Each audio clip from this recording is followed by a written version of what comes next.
ஒரு காட்டுக்குள்ள இரண்டு அணில்கள் நண்பர்களாக வாழ்ந்து வந்துச்சாம். ஒன்னு பேரு புத்தி, இன்னொன்னு பேரு மத்தி.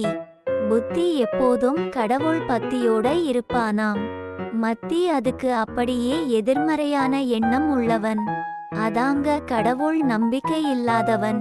எப்போதும் புத்தி கடவுளுக்கு நன்றி சொல்லிக்கிட்டே இருப்பான். ஏதாவது நன்மை நடந்தாலும் தீமை நடந்தாலும் எல்லாம் நன்மைக்கே கடவுளுக்கு நன்றி சொல்வானாம். ஏதோ ஒரு நன்மை நமக்கு இருக்குன்னு சொல்லிட்டு தனக்கு தானே சமாதானம் செய்து கொண்டு போய்விடுவானாம். நம்மையும் மீறி ஏதோன்னு நடக்குதுன்னு புத்தி எப்போதும் நம்புவான். அதை பார்த்து மத்தி கேலி பண்ணி ஏளனமாய் சிரிப்பானாம். ஒரு நாள் ரெண்டு பேரும் ஒரு அழகான காட்டுக்குள்ள பழங்களை பறித்து தின்ன போனார்களாம். இங்கேயும் அங்கேயும் ஓடியாடி அந்த மரத்துல விளையாடி கொண்டிருந்தார்களாம். எதிர்பாராத விதமா புத்தி கீழே விழுந்து விட்டான். முதுகில் பலத்த அடி, சின்னதா ஒரு காயமும் கூட. வலி தாங்காம முதுகுல தேய்ச்சுக்கிட்டு, ஏதோ ஒரு நல்லதுக்கு தான் நாம கீழே விழுந்துட்டோம், நல்லவேளை நமக்கு பெருசா எதுவும் அடிபடலை, எல்லாம் நமக்கேன்னு சொல்லிட்டு அடிபட்ட இடத்துல தேய்த்து கொண்டு திருந்தான். நன்றி கடவுளே, தலைக்கு வந்தது தலை பாகையோட போச்சுன்னு சொல்லிட்டு மேல பார்த்தானாம்.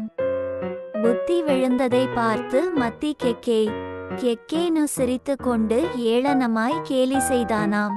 நீ ஒழுங்கா மரத்தை பிடிக்காம கவனக்குறைவா விழுந்ததுக்கு ஏண்டா கடவுளுக்கு நன்றி சொல்றே நுக்கு கேலி செய்தானாம்.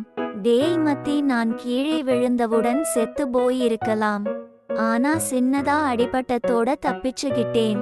மத்தி அணிலோட பக்கத்துல ஆவோலை பெரிய பாம்பு வாயேயா பிடிக்க ஆயத்தமா இருக்கு. டேய் மத்தி கீழே வாடானு கத்துறதுக்குள்ள லப்பக்குன்னு அந்த பாம்பு மத்தியை முழுங்கிடுச்சு. ஒரு நிமிடத்துக்குள்ள எல்லாம் மாயமாய் நடந்து முடிந்தது.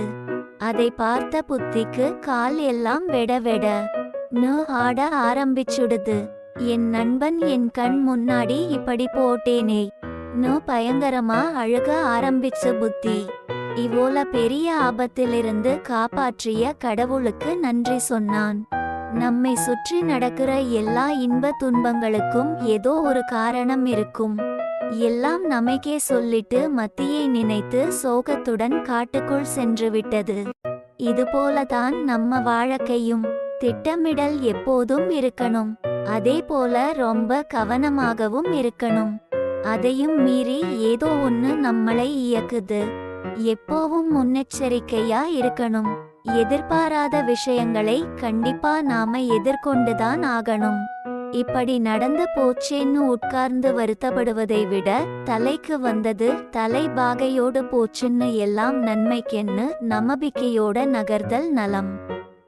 எதிர்பாராத விஷயங்களை எதிர்கொண்டு வாழ்ந்துதான் பார்ப்போமே.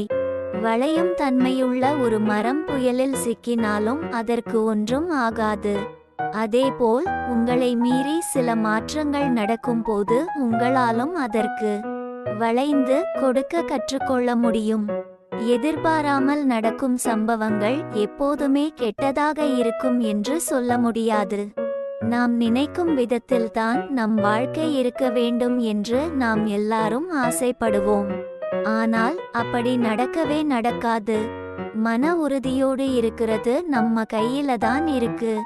இப்போ இருக்கிற சூழ்நிலைமையில என்ன நல்ல விஷயங்கள் இருக்குதுன்னு பாருங்க.